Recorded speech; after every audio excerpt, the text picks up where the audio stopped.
जय हिंद दोस्तों। मैं गौरव शर्मा आपका यूट्यूब चैनल पर फिर से एक बार स्वागत करता हूं। फ्रेंड्स, आज का जो वीडियो बनाने जा रहा हूं वो है फार्मास्यूटिकल्स सेक्टर के ऊपर, और फार्मास्यूटिकल सेक्टर से रिलेटेड एक स्टॉक है जिसके ऊपर ये वीडियो बनाने जा रहा हूं। तो इस वीडियो में हम डिटेल्ड एनालिसिस करेंगे और हम समझेंगे क्या हमें इस स्टॉक में इन्वेस्ट करना चाहिए या नहीं करना चाहिए, और करना चाहिए तो उसका टारगेट क्या होगा। फ्रेंड्स, तो वीडियो को एंड तक ज़रूर देखिएगा, जिससे आपको सारा वैल्यूएबल कंटेंट मिलेगा और आपको एक अच्छा डिसीज़न लेने में भी मदद करेगा। फ्रेंड्स, तो वीडियो को स्टार्ट करते हैं। ज़्यादा लंबा वीडियो नहीं होगा, एंड तक ज़रूर देखिएगा, इससे आपको ही वैल्यूएबल कंटेंट मिलेगा। बिकॉज जिन्होंने RVNL, जो मैंने लास्ट वीडियो बनाया था रेल विकास निगम लिमिटेड के ऊपर, 26 रुपये के भाव पे स्टॉक को रिकमेंड किया था, और टारगेट मैंने उसका डबल, मतलब समझ लीजिए करीबन 60 रुपये का टारगेट दिया है। अगर आप 1 से 1.5 साल तक होल्ड करते हो, उसका वीडियो भी डिस्क्रिप्शन में लिंक शेयर कर दूंगा। सेकंड बात फ्रेंड्स ये है कि RVNL अभी 28 रुपये 50 पैसे का भाव चल रहा है, जो 26 पे रिकमेंड किया था 2 दिन पहले। अब हम बात करेंगे आज ग्रैन्युलस इंडिया के ऊपर, जो एक फार्मास्यूटिकल्स का स्टॉक है सेक्टर का। एंड आइए फ्रेंड्स, हम स्टार्ट करते हैं इस वीडियो को। सबसे पहले अभी जो करंट भाव चल रहा है वो 351 रुपये चल रहा है। एंड जो कंपनी की मार्केट कैप है, मार्केट कैपिटलाइजेशन है 8,700 करोड़ के आसपास की कंपनी की मार्केट कैप है।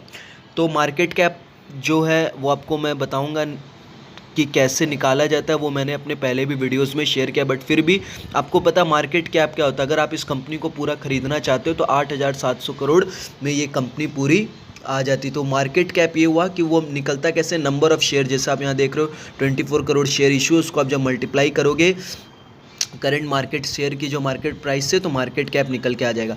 ये रही बात, छोटी सी बात मैं जो आपको बस बताना चाह रहा था बिगनर्स के लिए।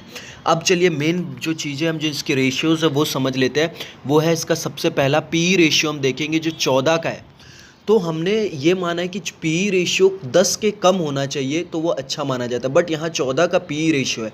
तो हम यहाँ दो चीज़ करेंगे। सबसे पहले तो हम इसके कंपेटेटर से कंपेयर करेंगे, और फिर सेकंड हम देखेंगे कि कंपेटेटर से कंपेयर कर रहे हैं तो उनका PE रेशियो क्या ज़्यादा है 14 से या कम है।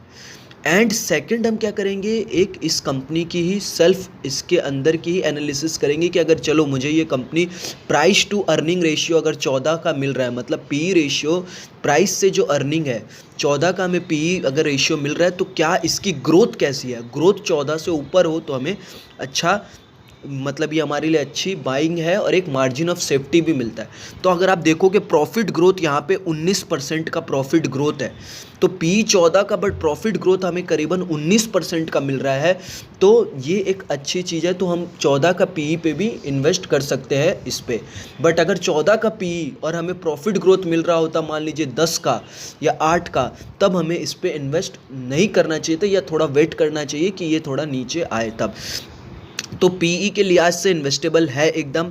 अब सेकंड चीज़ है फ्रेंड्स, अगर हम इस पे बात करें कंपनी का ROE, रिटर्न ऑन इक्विटी, मतलब जो इन्वेस्टर के पैसे पे कंपनी कितना रिटर्न कर पा रही है। रिटर्न मतलब कितना पैसा कमा पा रही है। फॉर एग्जांपल आपका बिजनेस है जिसमें आपने एग्जांपल मान लीजिए 100 करोड़ इन्वेस्ट किया, और आपका ROE निकल के आ रहा है 27 का। तो इसका मतलब ये कि आप 100 करोड़ से का 27% का अगर ROE निकल के आ रहा है तो 270 करोड़ रुपए आप कमा रहे हो। उस 100 करोड़ जो आप बाज़ार से लिए हो एज अ इक्विटी के तौर पे, उस 100 करोड़ से आप 270 करोड़ बना पा रहे हो। तो ROE, रिटर्न ऑन इक्विटी, जितना ज़्यादा हो उतना बढ़िया है। एक नॉर्मल बेंचमार्क है फ्रेंड 15 का, बट हमें यहाँ 27 का ROE मिल रहा है। और क्या नाम है, यहाँ पे अगर हम देखें प्रॉफिट ग्रोथ हमने देख लिया है, और हमने PE रेशियो देख लिया। पैट मार्जिन, जो प्रॉफिट मार्जिन है वो भी बेहतरीन है। 19 का प्रॉफिट पैट मार्जिन है, मतलब प्रॉफिट आफ्टर टैक्स, मतलब सब चीज़ एक्सपेंसेस कटने के बाद, टैक्स कटने के बाद जो प्रॉफिट बचता है वो 19% का है। तो ये बहुत ही बेहतरीन मार्जिन है। बिकॉज आपका अगर कोई धंधा है और आप धंधे में 100 रुपये का माल बेच रहे हो, और काट पीट के सारे एक्सपेंस को काटने के बाद, खर्चा निकाल देने के बाद, सारे टैक्स को पे करने के बाद आपको 19% का मार्जिन, मतलब अगर आप 100 रुपये का माल बेच रहे हो तो आपको उसमें 19 रुपये बच रहा है सारे खर्चे को काट के। तो ये एक बेहतरीन प्रॉफिट मार्जिन फ्रेंड्स हमें इसमें देखने मिल रहा है। नहीं तो एवरेज अगर हम इस इंडस्ट्री की प्रॉफिट मार्जिन कंपेयर करें तो 15 से लेके 17% के आसपास है, तो हमें यहाँ 2% का प्रॉफिट मार्जिन भी अच्छा देखने मिल रहा है। तो ये भी एक अच्छी चीज़ है जो हमें मोटिवेट करती है कि हम इस स्टॉक में इन्वेस्ट करें। अब हम चाहिए आते हैं सबसे इम्पॉर्टेंट जो चीज़ है वो है कंपनी का डेट टू इक्विटी रेशियो, कि कंपनी के पास ऊपर जो कर्ज है उसके कंपैरिजन में कंपनी के पास इक्विटी जो है वो कितना है उसके कम। तो डेट टू इक्विटी रेशियो हम ये मानते हैं 1 से कम होना चाहिए, और हमें यहाँ 1 से कम ही मिल रहा है, 0.49 का डेट टू इक्विटी रेशियो है। तो ये भी एक अच्छा नंबर है। अब हम बात कर लेते हैं इंटरेस्ट कवरेज रेशियो की फ्रेंड्स। जो इंटरेस्ट कवरेज रेशियो बेसिकली मैंने आपको पहले भी वीडियोस में बताया कि इंटरेस्ट कवरेज रेशियो मतलब कि कंपनी अगर 100 करोड़ कमा रही है, 100 करोड़ का इंटरेस्ट पे कर रही, तो उसके कंपैरिजन में कंपनी कितना इंटरेस्ट कितना पैसा कमा रही है। तो अगर यहाँ इंटरेस्ट कवरेज रेशियो 21 का है तो मतलब अगर कंपनी को अगर 100 करोड़ मान लीजिए इंटरेस्ट पे करना पड़ रहा है तो कंपनी की अर्निंग है 2100 करोड़ की, मतलब कंपनी 2100 करोड़ कमा रही है, उसमें 100 करोड़ इंटरेस्ट पे करी, मतलब 21 गुना ज़्यादा जितना इंटरेस्ट पर पे करी उसका 21 गुना ज़्यादा अर्न करी। तो इसका मतलब ये कि कभी भी अगर इकोनॉमी में थोड़ा स्लो डाउन भी आया तब भी कंपनी 21 गुना अभी अर्न करी, तो हो सकता है भाई अगर मैं इसे आधा भी कर लूँ तब भी कंपनी इंटरेस्ट पे करने के लिए कैपेबल रहेगी। तब क्या होगा, 11 टाइम्स हो जाएगा। अगर मैं मान लेता हूँ कि पूरी सेल एकदम आधी भी होगी तो इससे ये है कि कंपनी डिफ़ॉल्टर नहीं बनेगी। जैसे हमने देखा था फ्यूचर रिटेल डिफ़ॉल्टर बन गया था तो उसके बाद रिलायंस को उसे एक्वायर करना पड़ा। तो कंपनी डिफ़ॉल्टर नहीं बनेगी और अपना बिजनेस कंटिन्यू कर पाएगी। तो ये एक हमें बहुत ज़बरदस्त मार्जिन ऑफ सेफ्टी मिल रहा है। ये एक चीज़ हो गई। अब हम यहाँ पे सबसे इम्पॉर्टेंट जो है प्रमोटर्स की होल्डिंग्स पे जाते हैं।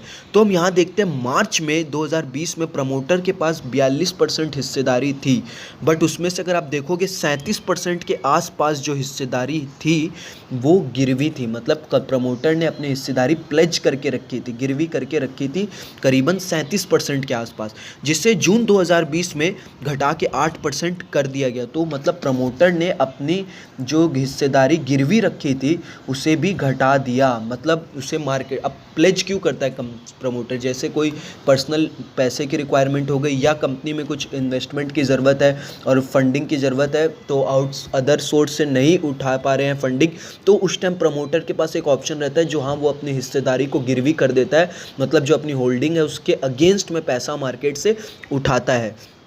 तो प्रमोटर अगर अपनी हिस्सेदारी प्लेज करके रखता है ज़्यादा, एक नॉर्मल बेंचमार्क रहता है कि 15 से 20% अगर प्लेज है तो ठीक है, बट उससे ज़्यादा नहीं होना चाहिए। बट मार्च 2020 में हमने देखा 37% के आसपास प्रमोटर ने अपनी हिस्सेदारी प्लेज करके रखी थी, बट वो 3 महीने बाद ही करीबन 30-31% जो हिस्सेदारी प्लेज थी, जो गिरवी था, उसे छुड़वा लिया और अब सिर्फ 8% हिस्सेदारी ही प्लेज्ड है। अब वो भी आने वाले टाइम में लग रहा है धीरे धीरे कम कर देगा और प्लेज मतलब कोई भी शेयर प्रमोटर की गिरवी नहीं रहेंगे। तो ये भी एक अच्छा नंबर है। अब अगर हम नेट सेल की बात करें फ्रेंड्स तो 2016 में 1327 करोड़ का सेल था और अब हम देखेंगे वो धीरे धीरे बढ़ते बढ़ते मार्च 2020 तक 2309 करोड़ का सेल है। प्रॉफिट की अगर हम बात करें तो मार्च 2016 में 120 करोड़ का प्रॉफिट था, जो धीरे धीरे बढ़ते बढ़ते 444 करोड़ के आसपास का प्रॉफिट हो गया। तो हमने प्रॉफिट में अच्छा ग्रोथ देखा है, बट सेल्स में उतनी ज़बरदस्त हमें ग्रोथ देखने नहीं मिली। तो आने वाले टाइम में कंपनी बहुत से ऐसे प्रोडक्ट लॉन्च करी, जैसे उनका main one of the global leaders है ये पैरासीटामोल, मेटामॉर्फिन, ऐसी कुछ दवाइयाँ हैं जिनमें ये ग्रैनुलस इंडिया जो है एक one of the global leader है, और ऐसे और भी प्रोडक्ट रेंजेस ये ऐड करी। तो यहाँ अगर कंपनी अपने सेल्स में उसमें थोड़ी सी बस कंपनी थोड़ी सी नीचे चल रही है, अगर अपने सेल्स को कंपनी इंक्रीज कर लेती और तो हमें और प्रॉफिट देखने मिलेगा। और प्रॉफिट मार्जिन तो कंपनी के पास पहले से ही ज़बरदस्त है, 19% का पैट है प्रॉफिट मार्जिन, तो ये एक अच्छा नंबर है। तो अगर हम यहाँ बात करें कुल मिला के फ्रेंड्स तो यहाँ स्टॉक जो है करंट भाव पे एकदम इन्वेस्टेबल है, बट हम यहाँ पे इसकी चार्ट भी देख लेते हैं कि चार्ट क्या बता रहा है, उसके अकॉर्डिंगली हमें क्या करना चाहिए। तो अगर हम चार्ट में भी देखें फ्रेंड्स तो करीबन स्टॉक अभी जो भाव चल रहा है 351 का लेवल चल रहा है, जिस भाव पे इन्वेस्टेबल है, और इसका ऑल टाइम हाई था 436 रुपये का, जो लग रहा है यहाँ से करीबन ये ब्रेक करता हुआ आपको दिखेगा। अगर हम वीकली चार्ट पे जाएं तो यहाँ से मैं अपने एक्सपेक्ट कर सकते हैं ये जो इसका सपोर्ट जोन है 292 का, और यहाँ से वी शेप रिकवरी दिखाएगा। आधा तो इसने तय कर लिया और यहाँ से 436 425 का टारगेट एकदम अचीव कर सकता है फ्रेंड्स। तो ये मेरा व्यू है, पर्सनल व्यू। बाकी आपको अगर इस शेयर को बाई करना तो अपने फाइनेंशियल एडवाइज़र से कंसल्ट करके आप डिसीज़न ले। 351 का भाव चल रहा है, यहाँ से 435 का टारगेट आपको इजीली दिखाएगा, उसके लिए आप होल्ड कर सकते हो। और 435 का टारगेट ब्रेक करने के बाद आपको 500 तक का लेवल, 550 तक का लेवल स्टॉक इजीली दिखाएगा। टाइम ड्यूरेशन करीबन 2 महीने से लेके 3 महीने के अंदर ये टारगेट आपको अचीव करता हुआ दिखेगा। और फ्रेंड्स मैं हर टाइम मैं बोलता हूँ कि ट्रेडिंग मतलब ये नहीं होता कि आज खरीदा और आज ही बेच दिया, वो ट्रेडिंग इंट्राडे हो गया, एक स्विंग ट्रेडिंग होता है। और एक ट्रेडिंग फ्रेंड्स अगर आप कोई भी चीज़ को होल्ड करते हो 3 महीने तक और उसके अंदर बेच देते हो तो वो भी एक शॉर्ट टर्म ट्रेडिंग में ही आता है। और अगर आप इस तरह के अच्छे स्टॉक्स चूज़ करोगे जो आपको 50 से 60% तक का रिटर्न दे सके, 40%, 50%, 60% तक का रिटर्न दे सके 3 महीने के अंदर अंदर, तो वो भी एक आप इंट्राडे करके भी जो आप अगर पैसा पहले बात तो बनता भी नहीं है और बन भी जाता है, मैं न्यू पीपल के लिए बोल रहा हूँ, तो बहुत कम ही होते हैं ऐसे परसेंटेज जो बना लेते हैं। न्यू बिगनर्स में तो बनता नहीं, 1-2 बार बन गया तो उससे बढ़िया अगर आप शॉर्ट टर्म ट्रेडिंग में जाओगे तो आप ज़्यादा मुनाफा बना पाओगे, ज़्यादा पैसा बना पाओगे। 40 से 50% का भी रिटर्न अगर आप कोई एक ऐसा स्टॉक चूज़ करके 3 महीने की 4 महीने के ड्यूरेशन में अगर रिटर्न बनाते हो तो अगर आप उसका एवरेज भी निकालोगे, जो आप इतना मेहनत इंट्राडे में ब्रोकरेज लगा के और इतना अपनी खून जला के पसीना बहा के भी आप नहीं कर पाओगे फ्रेंड्स। तो वीडियो रहा यहाँ तक, और मैं वीडियोस आपके लिए इस तरह की लगातार लाता रहूँगा, कंटेंट्स वैल्यूएबल बनाता रहूँगा। अगर आप चैनल को सब्सक्राइब और वीडियो को लाइक करेंगे तो मुझे मोटिवेशन मिलेगा इस तरह की वीडियोस आपके लिए कंटिन्यूसली लाने के लिए फ्रेंड्स। तो thank you for watching this video.